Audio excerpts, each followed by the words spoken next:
नमस्कार दोस्तों, technical farming में आपका फिर से स्वागत है। मैं कुलदीप सिंह। वनडे आउटिंग का बड़ा गजब मॉडल है ये। शहरी लोग ऐसे स्थान पर आना पसंद करते हैं। युवा किसानों को ये मॉडल बनाने चाहिए। बड़ा प्रॉफिटेबल मॉडल है। क्या है ये मॉडल, यहाँ कैसा खाना मिलता है, पूरी जानकारी लेंगे नीरज कुमार से। तो चलिए आपको दिखाते हैं वनडे आउटिंग का गजब मॉडल। टेक्निकल फार्मिंग चैनल को सब्सक्राइब करें और बेल आइकन भी दबाएं ताकि आगे आने वाले वीडियो की नोटिफिकेशन आपको मिलती रहे। नीरज जी नमस्कार। नमस्कार। ये है नीरज कुमार, हरियाणा में झज्जर जिले में डावला गांव के रहने वाले हैं और इन्होंने ही ये मॉडल बनाया हुआ है। वनडे आउटिंग का मॉडल है। क्या है मॉडल, इन्हीं से जानते हैं।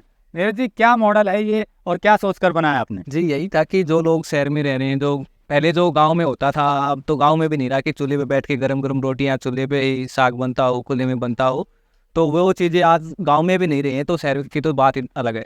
तो हमने कोशिश की है कि यहाँ पे बिल्कुल प्रकृति के बीच में खेतों में बिठा कर के लोगों को एक जो भागदौड़ भरी जिंदगी है उससे हटा के एक ठहराव की तरफ लाएं और वो अपने परिवार के साथ एक दिन का समय यहाँ पे बिताए। जो यहाँ पे जो हम बनाते हैं तो सीधा किसानों से हम मसाले लेके आते हैं। सारा जो मसाला है वो ऑर्गेनिक होता है, गुड़ है वो ऑर्गेनिक है। जो भी हमारे जो बर्तन है वो हम खुद यहाँ पे बनाते हैं। तो जो भी सामान हम बनाते हैं वो सब कुछ मिट्टी के बर्तन में ही बनाते हैं और बिल्कुल स्लो प्रोसेसिंग जो होती है खाने बनाने की वो हम करते हैं। मैं आपको एक बार दिखा दूं। देखिए, यहाँ रसोई इन्होंने बनाई हुई है।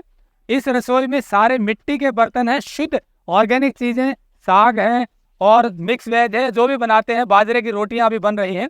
यहाँ मिट्टी के बर्तन में शुद्ध चीजें बनती हैं, देसी चीजें जो हैं। क्या क्या बनाते हैं पहले ये पूछ लेते, फिर आपको दिखाएंगे। खाने का भी बड़ा गजब तरीका है। जी हमारे पास बनता है जैसे बाजरे की रोटी बनाते हैं, हरा साग होता है, बथुए का रायता होता है, चटनी होती है, गुड़ होता है और अपने मिक्स वेज जो भी सीजनल सब्जी होती है सभी उसमें हम डाल देते हैं जो हम बनाते हैं सब्जी, और फिर वो हम उसमें परोसते हैं लोग। तो ये मतलब प्योर देसी चीजें आप बनाते हैं? सारे की सारी प्योर देसी चीज़ें और बिल्कुल हर चीज़ मतलब एक चेक करके लेते हैं। ये सारी चीजें मिट्टी के बर्तनों में तैयार करते हैं और मिट्टी के बर्तन में ही परोसते हैं। ये रसोई के साथ ही देखिए यहाँ बिल्कुल देसी तरीके से इन्होंने बनाया हुआ है। बैठ भी सब कुछ मिट्टी का ही है। बाहर जो टेबल लगी हुई है वो भी मिट्टी की है, जो सर्व करने के बर्तन है वो भी मिट्टी के ही है। और भारत की एक कुलदीप जी पहली ऐसी रसोई है हमारी जो हम रन कर रहे हैं, जो इस तरह की रसोई है। पहली रसोई है, मतलब क्या खासियत है भारत की पहली रसोई? भारत की पहली रसोई की ये खासियत है कि जो भी हम यहाँ पे बर्तन इस्तेमाल करते हैं वो सभी मिट्टी के बर्तन हैं। जो परोसने के हैं, खाने के, सब कुछ मिट्टी का है, कोई दूसरा बर्तन नहीं है। तो इसलिए ये यूनिक है। और जो बैठने का स्थान है ये भी सब हमने मिट्टी का बनाया है। जितनी ये दीवारें हैं वो बिल्कुल खेत के बीच में बिल्कुल हमने बनाया हुआ है। चलिए अब आपको दिखा देते हैं। जो भोजन यहाँ परोसा जा रहा है वो भी मिट्टी के बर्तनों में है। ये देखिए, आप लाइव देख सकते हैं। हर चीज मिट्टी की थाली, मिट्टी की कटोरी, मिट्टी का गिलास, ये सब चीजें यहाँ पर। और चम्मच भी लकड़ी की इन्होंने प्रयोग की है। तो यहाँ बैठ करके खेतों के बीच में, आप अगर पीछे देखेंगे ऊपर तो ये देखिए खेतों के बीच में है ये जो इन्होंने स्थान बनाया है।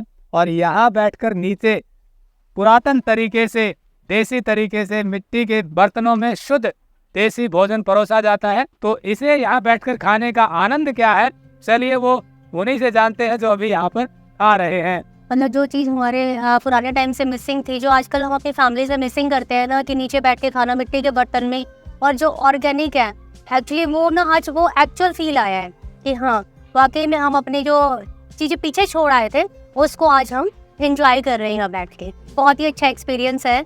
और सबसे बढ़िया ये अपना बथुए का रायता और ये हांडी में बना हुआ साग और ये सब्जी, बाजरे की रोटी, अमेजिंग सारी चीज़ें। कैसा लग रहा है, क्या एक्सपीरियंस रहा? बड़ा अच्छा एक्सपीरियंस है। खाना बहुत स्वादिष्ट है, बहुत सिंपल है और बच्चों के लिए भी अच्छी आउटिंग है। एक थोड़ा खुला एरिया है, वहाँ बच्चे खेल रहे हैं, मिट्टी में खेल रहे हैं, जो कि शहरों में इतना ईजी नहीं होता है।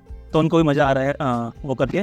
और ऑफ कोर्स खाना तो यहाँ की स्पेशलिटी है ये, मतलब कि बहुत सिंपल खाना है बट बहुत अच्छा खाना है। और ये जो मिट्टी के बर्तन में खाना जो है उसका टेस्ट जो आ रहा है वो अलग है। मतलब कि वो टेस्ट करने भी पता लगेगा, मतलब कि उसको बताना मुश्किल है बट उसको अगर आप टेस्ट करेंगे दैन यू विल नो के क्या मतलब फ़र्क है मिट्टी के बर्तनों में खाने में और जो हम अपने शहरों में खाते हैं स्टील के बर्तनों में उसमें। तो एक बार आइए और ज़रूर इसे एक्सपीरियंस लीजिए। तो दोस्तों सुना आपने, बड़ा यूनिक एक्सपीरियंस होता है यहाँ आकर के, क्योंकि सारा मिट्टी से जुड़ी हुई चीजें हैं। जो पुराने समय में जो एक्सपीरियंस मिलता था उसी को रिवाइव किया है नीरज कुमार ने। अब इनसे जान लेते हैं कैसे और कब आप यहाँ आ सकते हैं। जी नीरज जी, क्या तरीका, कब कब आप ये भोजन परोसते हैं? हमारा सैटरडे संडे का रहता है और जो भी आते हैं वो हम पहले ही बुक करके आते हैं कि हमें अंदाजा लग सके, क्योंकि खाना बनाने में 3-4 घंटे का समय लगता है, ताकि हम जितने बंदे आते हैं उसी हिसाब से हम खाना बनाते हैं। और दूसरा, अगर कोई ग्रुप आता है तो हम बीच में भी ओपन कर देते हैं। बीच में सैटरडे संडे के अलावा भी कोई ग्रुप आना चाहे तो भी आप उसके लिए यहाँ ये व्यवस्था कर देते हैं भोजन की। हाँ जी। तो दोस्तों, जैसा नीरज कुमार जी ने बताया कि सैटरडे संडे को तो ये अब पूरी सर्दियाँ रखेंगे ये व्यवस्था कि कोई भी यहाँ आए, पहले बुक करवा ले और आ करके यहाँ ये आनंद ले सकता है। ये दिल्ली गुड़गांव के बहुत नज़दीक है, झज्जर जिला है, और उसी झज्जर शहर के पास में गाँव है इनका, जहाँ पर खेतों में ये इन्होंने वनडे आउटिंग का ये देसी प्योर वैदिक रसोई बनाई हुई है, जहाँ पर आप शुद्ध भोजन का आनंद ले सकते हैं और यहाँ प्रकृति के बीच में बैठकर अपना एक दिन का समय बिता सकते हैं, जो कि स्ट्रेस फ्री रहने के लिए और देसी चीज़ों से जुड़ने के लिए बेहतरीन ऑप्शन है। नंबर हमने दिया हुआ है, आप बात कर सकते हैं। और जैसा मैंने शुरू में कहा कि जिनके पास खेत है, किसानों के जो पढ़े लिखे लड़के हैं, वो भी इस तरह के वेंचर शुरू कर सकते हैं। लोग वास्तव में ढूंढ रहे हैं ऐसी चीज़ें जहां पर वो जाकर फिर से मिट्टी से जुड़ सकें। जुड़े रहे टेक्निकल फार्मिंग से। नमस्कार, जय हिंद।